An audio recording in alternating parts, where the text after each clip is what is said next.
Merci beaucoup, Odile.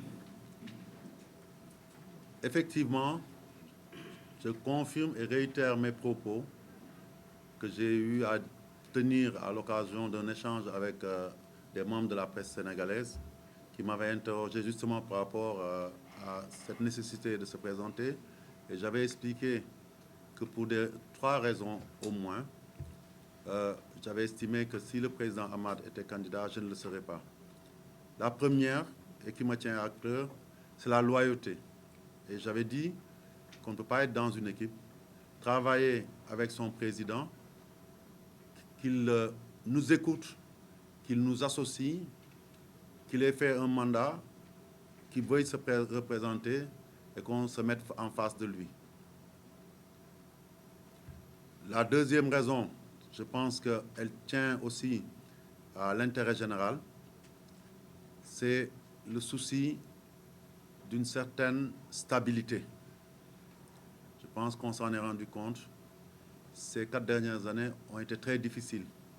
Il a fallu stabiliser la maison.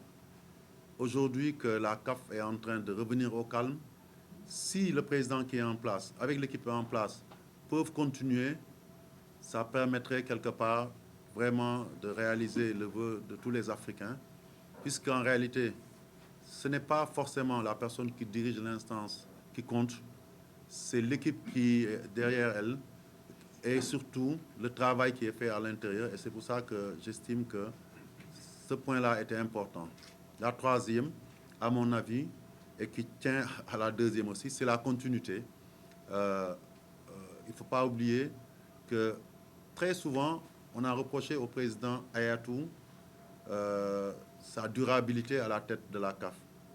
Mais aussi, on s'est rendu compte que c'est ainsi qu'il a pu faire des avancées à la CAF et il a pu réaliser beaucoup de choses pour la CAF.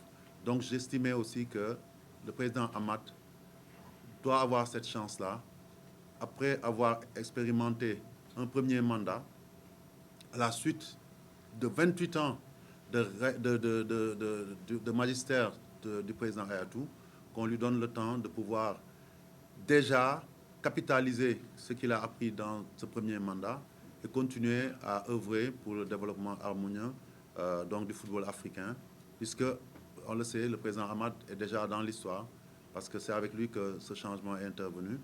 Et je pense aujourd'hui que c'est ces raisons-là qui ont fait que j'ai décidé de me présenter.